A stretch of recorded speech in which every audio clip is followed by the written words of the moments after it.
exposición de transmisión de datos de la actividad número 1. Este grupo está compuesto por Elise Rosales, Sebastián Buscanino y mi persona, María Alejandra Suárez. Vamos a comenzar hablando sobre qué son los medios de transmisión. Los medios de transmisión son estas vías por las cuales se transmite la señal o por la cual viaja la información.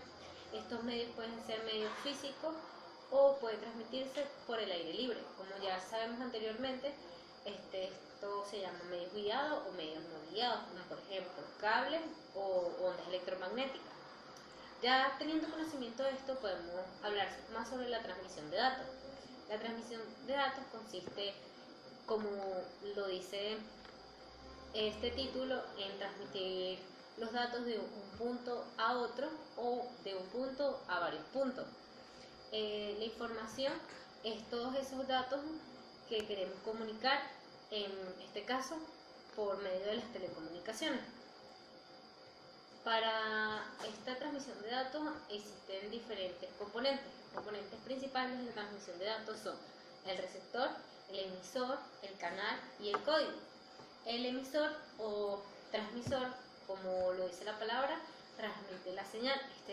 Tiene que modular o codificar esta señal dependiendo de por qué canal va a pasar para poder transmitirla.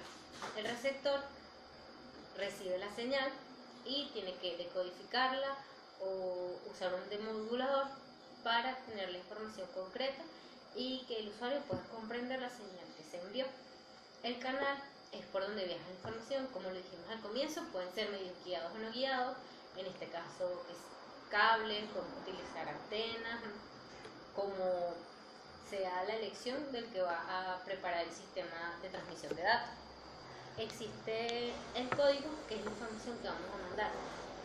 Estas señales pueden ser codificadas de diferentes maneras según el canal que va a ser utilizado y la emisión y la recepción. Para este proceso utilizamos, como ya lo mencioné anteriormente, moduladores, demoduladores, codificadores y codificadores. También se pueden utilizar amplificadores o repetidores dependiendo de qué tan larga va a ser la transmisión de la señal, dependiendo de los puntos. Todo eso va a depender del material que vamos a utilizar. Para una buena transmisión de datos se toma en cuenta cuál va a ser la velocidad de la transmisión, el tiempo de la transmisión, la calidad. Esto entra lo que son la corrección de errores, los ruidos en la señal y cómo la vamos a transmitir.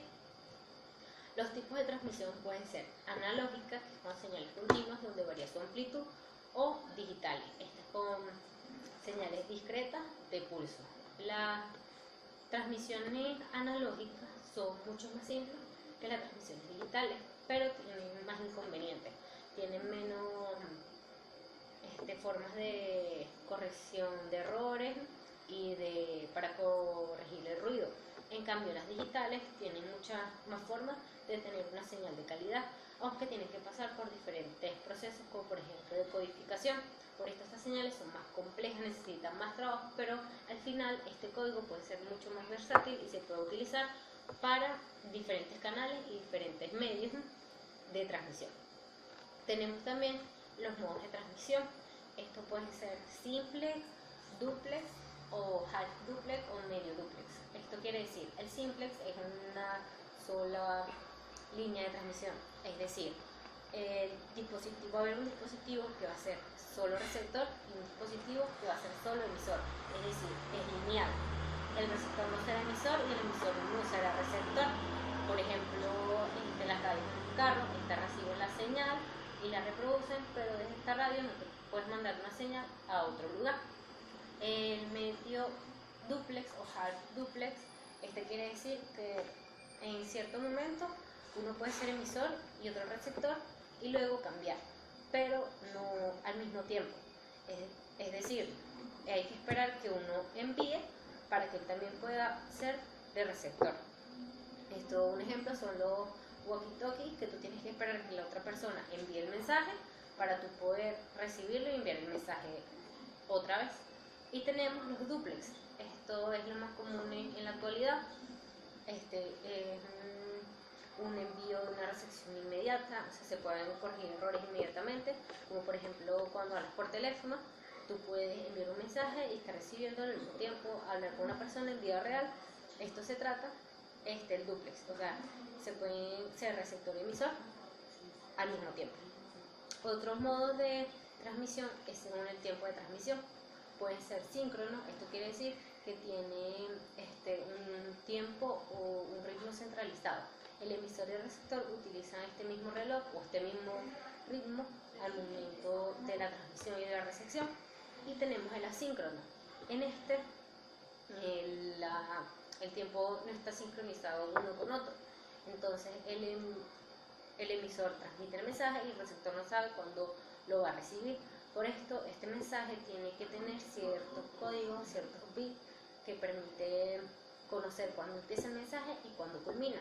Esto se llaman bits de arranque, bits de final y los bits de paridad, que se utilizan mucho en códigos de señales digitales. Por esto, las señales digitales son las más utilizadas en la actualidad por todas las ventajas que poseen. Hola, buenas noches, mi nombre es Elisa Rosales y yo les voy a hablar acerca de la detección y corrección de errores. Ahora, ¿a qué se le puede denominar un error? Error es toda alteración que provoca en el que se recibe un mensaje, ¿verdad? Y no se ha copiado fielmente del mensaje transmitido. Debido a los defectos existentes en los medios físicos que puede haber en la transmisión, ¿verdad? Pueden producirse errores en la información transmitida, obviamente, caracterizándose la calidad de la información, ¿verdad? Por la tasa de error. La tasa de error depende de las condiciones, ¿verdad? De los elementos del soporte físico, utilizando en la transmisión, y se expresa como la relación entre el número de bits erróneos recibidos y el número total de transmitidos. La calidad de la información es incompatible, ¿verdad? En algunos casos, como los niveles de seguridad necesarios en las aplicaciones informáticas, por lo que es necesario disponer de unos equipos que permitan detectar o incluso corregir los errores producidos por la transmisión. Los errores que se producen en la transmisión, ¿verdad?, tienen por lo general agruparse consecutivamente como si fuesen ráfagas en lugar de producirse aisladamente. Este aspecto supone una ventaja, entre comillas, pues ya que nos facilita la detección de los errores. Dado de esta forma, afecta solo a un conjunto de la información transmitida y por tanto es posible reconstruir este conjunto a partir del resto. En todos los casos, la protección contra los errores consiste en insertar en cada extremo del enlace un dispositivo, ¿verdad?, que es un codificador y un decodificador. Los codificadores de detectores de errores, ¿verdad?, que son los más utilizados, son los siguientes. El método basado en la paridad. Es un bit, ¿verdad? Un bit de paridad es un bit que se añade, ¿verdad?, a un dato con el fin de protegerlo contra los datos erróneos. El tipo de paridad más sencillo es la paridad lineal o de carácter, y consiste en añadir un bit de la derecha de cada carácter a transmitir, de modo que el número de bits de A1 en el conjunto de carácter más bit extra sea par o impar, lo cual se habrá establecido de antemano. Cuando el valor de bit de paridad se ajusta para que el número de los bits con el valor 1 sea par, se tiene paridad par e impar en el otro caso. Este método es muy simple pero poco robusto. De notarse que es imposible detectar un número de par de errores de los datos transmitidos. Además, transmitiendo bloques mayores de cierta longitud deja de ser eficaz este método utilizado. Cuando se trabaja en entornos síncronos, no es rentable la utilización de métodos basados en la paridad, debido a la deficiencia utilizada, ¿verdad?, del ancho de banda del canal. Además, se precisa una protección más fuerte sin consumir demasiados recursos en el proceso de detección apropiadamente. Está cada vez más extendido el uso de los métodos de redundancia cíclica como respuesta a estas necesidades. Ahora, en los métodos de la redundancia cíclica, el codificador es un dispositivo, ¿verdad?, que asigna a cada bloque de cada bit en la fuente un bloque de longitud n, y se basan estos métodos en las propiedades aritméticas modulares. Los códigos polinomiales o de redundancia cíclica se construyen en base a polinomios de coeficientes binarios. Esto es en base de 2. Se puede decir que es 0 o 1. El proceso, muy simplificadamente, se basa en considerar la información binaria a transmitir como los coeficientes de un polinomio de orden n menos 1, siendo el n el número de bits a transmitir. El cálculo de la redundancia se produce al añadir a los m bits de mensaje r bits de redundancia calculados mediante el polinomio generador. Buenas, mi nombre es Sebastián Buscarino y yo le voy a hablar sobre la compresión de datos. Compresión de archivos. La compresión de archivos consiste en sustituir una cadena de datos por otra más corta cuando se guarda el archivo. Métodos reversibles. Entre los métodos reversibles tenemos lossless, que permiten la reconstrucción exacta de la original, y el lossy, que guarda la información original solo se recupera aproximadamente, ya que se descarta una parte de los datos a cambio de relaciones de compresión mucho mayores. Vamos ahora con la compresión sin pérdidas. Estas se diferencian entre los sistemas adaptativos, no adaptativos y semiadaptativos, según tengan en cuenta o no las características del archivo a comprimir. Comencemos con los adaptativos. Los adaptativos provienen del código Hoffman, CC y TT. Establecen a priori una tabla de códigos con las combinaciones de bits que más se repiten estadísticamente, como podemos ver en esta imagen. Ahora vamos con los semiadaptativos, que es un código tipo Hoffman también, que puede aplicarse de modo que si se analiza primero la cadena de datos comprimidos, se crea una tabla a la medida, como podemos ver en esta imagen. Hablemos ahora de los compresores de uso más general. Los populares se utilizan métodos como este, por esto se tardan más en empaquetar los datos que en descomprimirlos. Hablemos ahora de los sistemas adaptativos, que es un método más simple, es el método RLE, que es el Run Let Encode, que consiste en sustituir una serie de valores repetidos por una clave con indicador numérico, como podemos ver en esta imagen. Ahora vamos con el Lepel Zip-Well o LZW, un sistema adaptativo derivado del LZ de Abraham Lepel y Jacob Zip, que consiste en una lectura única para codificar repetidores sin crear una tabla de código, como podemos ver en esta imagen. Ahora hablemos de los GIF. El GIF o Graphic Interchange Format es un formato de archivos gráficos desarrollado por CompuServer. En el año 78 se hace una compatibilidad de compresión entre el LZW para entrelazar y permitir una visualización progresiva de una paleta de colores de hasta 256, y tienen la posibilidad de crear imágenes animadas llamadas GIF animados, como podemos ver en la imagen, almacenando varias imágenes en el mismo archivo. Ahora hablemos del TIFF o Take Image File Format, el formato gráfico que permite almacenar grandes cantidades de información de alrededor de 4 GB comprimido, pero permite una calidad y sin considerar las plataformas o periféricos utilizados. El principio del TIFF consiste en definir una etiqueta y para describir una característica de la imagen. Hablemos ahora de la compresión con pérdidas.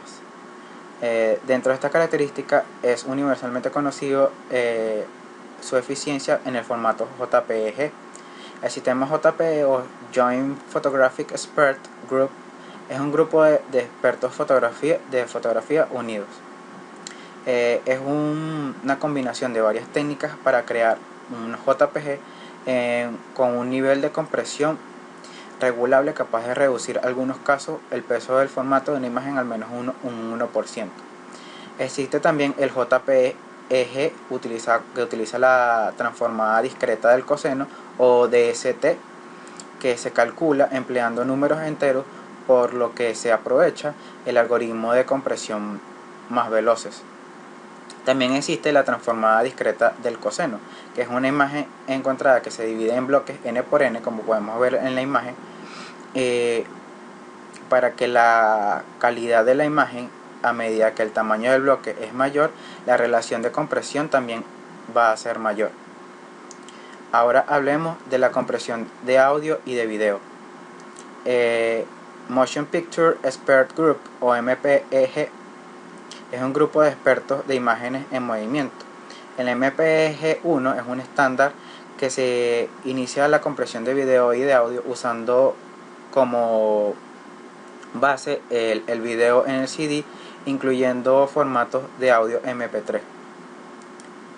También tenemos el MPEG-2, que es un estándar para la transmisión de televisión usado para la televisión ATSC, DBS y ISDB, incluido el formato digitales por cable y también para DVD. Tenemos el MPEG-3, que es originalmente diseñado para la televisión de alta definición, pero fue abandonado ya que el MPEG-2 era suficiente para el HDTV.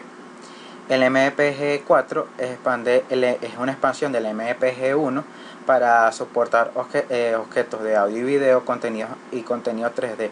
También contenido digital, Rich Management y codificación de bajo vibrantes y varias versiones de lo más importante, el MP4 parte 10, que es un avance del código H264.